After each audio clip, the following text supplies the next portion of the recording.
Hey guys, welcome back to Accursed Brew. My name's Anthony, and as always, I'm joined today by Big Daddy Azzy.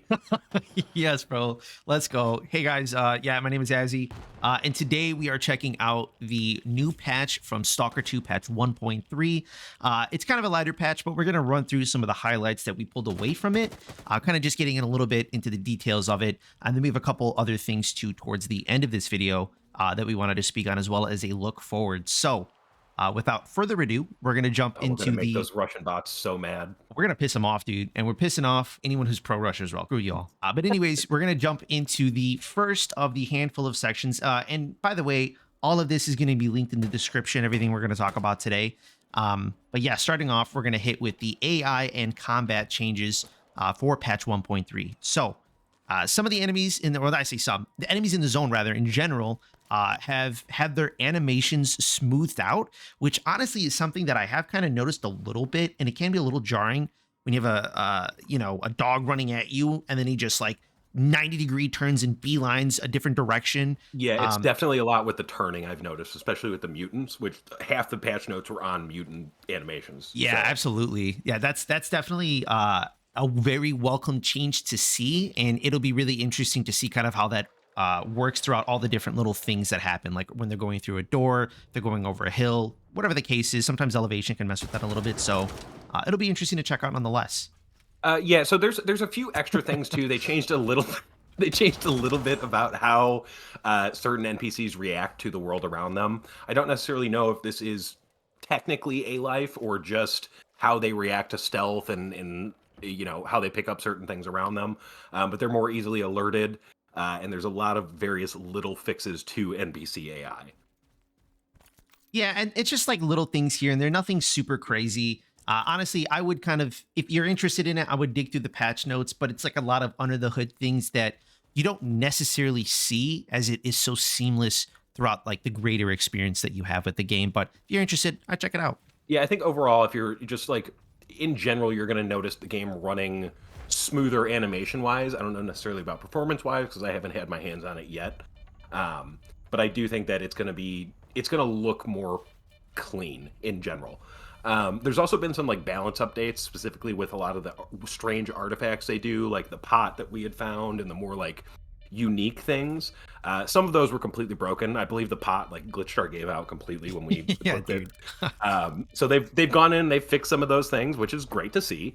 And there's also like a lot more gear that they've added around the map, even though it did feel pretty plentiful in the first place. Some anomaly damage has been rebalanced, so hopefully we don't die in 2 electric shocks now. And then the A life encounters are going to be a bit more rare now. Because I don't know if you guys remember from 1.1 and 1.2, but when they first amped it back up, it was like you couldn't walk 30 feet without like encountering another fight. Yeah, that was an awful lot. Dude, we have one video, or actually there's like two videos in particular. Um, I think it was our 1.1 video where it just became like super, super hectic when we got to the bridge that first led over towards like what is it called? Garbage or the pile Yes, of trash yes. or whatever. Yeah, like that little area in 1.1 was like heavily clogged with people. It was fun, kind of a big cluster, but it was fun nonetheless. One last thing I wanted to mention about the anomalies too is that they've actually added another anomaly, I guess. I haven't seen it yet, but I do know that it's present. And so that'll be interesting to check out and something that I would advise you guys to do so as well. I'm debating whether or not I even want to spoil that for everybody. I think it might be fun to just kind of come across that yourself after you check this out and then, obviously go and play it. But then on top of that too, the next category we'll jump into are the bugs fixes, crashes, the performance, blah, blah, blah. Again, very light here, but one of the big fixes that I took away from this that I was, really pumped to see is that they have fixed a significant bug with the NPCs blocking doors. I know in one of the later videos that we made on Soccer 2, there was one guy we had to do like some like crazy jumping at him from an angle. What was that thing that you called the Mario jump where he like did the backwards? BLJs. Yeah, Yeah, he yeah. did BLJ Backwards through the long jumps. door. Dude, it's crazy. But they did fix it, so that's super cool to see. We did deal with that in a few videos, but yeah, welcome change nonetheless. They did also add some stuff, or not add, but they changed some stuff around in the main and side quests and the open world encounters. A lot of those missions had, game breaking bugs or not letting you advance in certain points. We didn't deal with too many of those in our playthrough. At least none for like the main missions, I don't think, especially. Yeah. There may have been some open world encounters that were broken. Maybe we should have gotten a reward or something, but our first time through, we didn't really notice. And it being an unforgiving world, sometimes the people just don't help you after you help them anyway. So who knows? True. Um, Most of the time, I think it was pretty clean, but they did say I think they fixed over like 400 mission bugs. So there, people must have been affected by them in some way. We didn't find too many of them though. Yeah, there really wasn't too much going on, thankfully. But I would advise that if you, or if you, a friend, anyone is having issues with any one particular mission, this would be a really cool patch to kind of pull up the longer patch notes, the one that you'll find on the Stalker website itself, which again will be linked in the description. You could pull that up, hit Control F, and then type in the mission you're having issues with, and then see if there's some kind of fix surrounding it. I didn't really see anything spoiler related because I did try to check that out to make sure, if I'm going to mention this, whether or not there's spoilers in it. I didn't see much. Nothing that would have like thrown me off at the very least. But it's worth checking out nonetheless to see if there was anything that kind of stands out to you. Now, the final bit too are going to be some of the technical updates. There were some little fixes here and there that, again, under the hood stuff, really something you're not going to notice much of unless you had a very hyper particular issue that you're, super aware of as you're playing. But one of the cool things that they added to this was when you die now, you're not just seeing the same enemy, like the same mutant, like in front of you. Now they have like different death screens. Although I to will be say, I will say those death screens go hard. Like all of them could be like backgrounds on a desktop. They're very nicely done. yeah, they're really really cool, and I don't know, it's just nice to see like kind of that added little detail. Usually when you die in games, it kind of just like hits a loading screen and then that's it. So it's kind of cool to see. It is unfortunate that a lot of our viewers aren't probably going to see those death screens because I know they're like super good at Stalker 2. So if you're The only time they've died is to glitches, so it makes sense. I mean, that's the thing. Yeah, our viewers are honestly some of the best Stalker 2 players out there. So maybe humble yourselves a little bit and just, jump in some water or something stupid like that. But yeah, good chance that most of ours aren't going to see it. But all around, this was a pretty straightforward patch, really just not so much to it. But honestly, I think that's probably going to be the case for a little while now, given that they did announce an announcement of coming out with a roadmap down the line. I think a lot of those really big sort of changes that they're going to be making to the game, they'll probably wait until until those like certain beats hit in the roadmap before they incorporate them and really just now kind of focus on keeping the game in as much of a stable place as possible prior to some of those bigger updates, that DLC, those expansions, things like that, that they've talked about coming out with down the line. So something to keep an eye out for. But again, no roadmap at the moment. They've just kind of made an announcement to make an announcement. But with that, we're not done yet. There was one other thing too that Anthony brought to my attention. That is, it helps contextualize a lot of what we're seeing with the game itself. And I'm going to give it back to him to kind of take us away with it. Yeah, so I again, I don't want this to be like a full like coverage of just an overall excuse for the way the game was released, because obviously there were issues with it when it came out. I just do think it's very important to take into context what they were dealing with overall. Not only were they, had to change countries. I think they moved their headquarters to Czechia or something like that, because of the Russian invasion in Ukraine.